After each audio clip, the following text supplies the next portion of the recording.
Hey everyone, Spencer here from Objects Media, and holy crap, let's take a glance into the future. I know it feels like people are shouting from the rooftops daily that AI is taking over, and while I believe that is a bit of a misnomer, there are AI tools that are just growing so fast these days. So let's take a look at one of them, which is the new text to video tool named Sora, announced by Open.AI a couple of days ago. Look, I know everyone will be fear-mongering with this new tool, as that's what gets people to watch your content. But let's take a little dive into this new tool, and keep in mind everything to the side of me will be video generated by Sora with no modifications from other software. I'm going to read to you what Open.AI says about Sora. Sora is an AI model that can create realistic and imaginative scenes from text instructions. We are teaching the AI to understand and simulate the physical world in motion, with the goal of training models that help people solve problems that require real-world interaction. Sora is a text-to-video model and can generate videos up to a minute long while maintaining visual quality and adherence to the user's prompt. Okay, so as someone who is a creative, I work with these creative tools every single day. Unless AI gets to a point where they can stream our thoughts or stream our consciousness into a video or into a movie or something like that, which I believe we probably will get there, but it's definitely not going to be there anytime soon. Until it can do that, you will always need a creative professional to help you with your creative project. It doesn't matter what the medium is, you will always need one of us. Even with this tool, I'm sure there are lots of limitations, and you would need someone like me who knows their way around software to be able to work around those limitations. I know it is extremely scary as someone who is working in the creative sphere to think that we might be replaceable one day, but the best that you can do is just keep your eye on all of these AI tools and learn the tools as best as you can. Make sure that you are not replaceable immediately. So make sure that you can integrate the AI tools into your tool set that you use every day. I'm trying to do that myself. So that's one way to cover yourself. Another quick point that I have is that there will always be purists out there, and there will always be fans of purists out there. So there will always be that niche where someone wants to see something in a certain way and someone wants to do something in a certain way.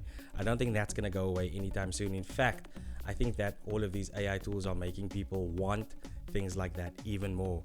So if you are more of a traditional artist or musician or anything like that, just keep going and keep doing what makes you happy, and you should be safe from AI.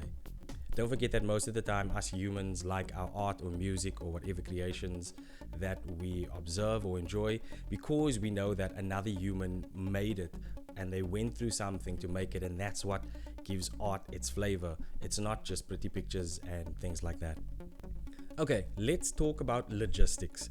OpenAI mentioned that the Sora videos will be limited to 1 minute, and I'm pretty sure that that is going to be 1 minute of standard definition footage, because knowing companies like this, we know that the bottom line is money, right? So the higher the resolution, the longer the time of the video. Those videos are definitely going to come at a premium, whether it's a subscription. I definitely don't think it will be per video, perhaps it will be, but bottom line, it's going to be paywalled to just look at how expensive stock photography is on like a Shutterstock or something like that. One 4K video of about 10 seconds could be as much as $79. So I definitely don't think this will be a cheap service, so that will definitely limit who will be able to access and use this to its full scope. That being said, we know how it is on the internet. People will still get their hands on it, and I'm sure there will be lots of free copycat tools out there as well. So this technology is definitely going to get out there, and more people are going to use it. I do believe, however, that there are positives. We know that Hollywood and Netflix, etc., are going to try to use things like this to screw over creatives to make movies and series for cheap. But it also means that normal people will be able to make really good stuff, and you could make the next big thing. So this will be an equalizer that is going to make sure that really good, really interesting stories make it to the very top of the consciousness stream of people on the internet and consuming media. But that also conversely means that the weirder, more crazy out there stuff will definitely also start making their way to the top, and it's going to look very good. Now, OpenAI does have a section where it discusses the weaknesses of Sora. I'll list a couple of them for you. They say that some of the complex physics and specific instances of cause and effects as some of the qualms that are being addressed by the tests happening now. Keep in mind that this tool is not available to the public just yet. It is available to rare teamers and some visual artists, designers, and filmmakers as well. I'm not sure who they are, but we will probably find out soon, because they will definitely be making content with this, because anything made with this tool for the next month or so is going to go extremely viral. They also have a section mentioning safety, so we all know how those sort of things go. They touch and go, but let's hope they can curb things like misinformation, hateful content, and bias, because we already see some AI tools have those problems as is. Let's not forget the most irritating thing that Sora will assist in: scamming and phishing. Just imagine pairing such powerful AI text to video tech with some of the more recent AI text to voice tools, and you'll be able to come up with like crazy scams and phishing. Those super fake Elon Musk YouTube ads where they try to get people to part with their money will start to look a lot more convincing, and we really need to be vigilant with how we consume things, and also just keep our families and friends safe from falling prey to things like this. All of the doom and gloom out of the way, here are some things I'm excited about with this new tool. It would be great if you have a short film or an animation and you need some B-roll footage, which is like just filler footage in between the main bits.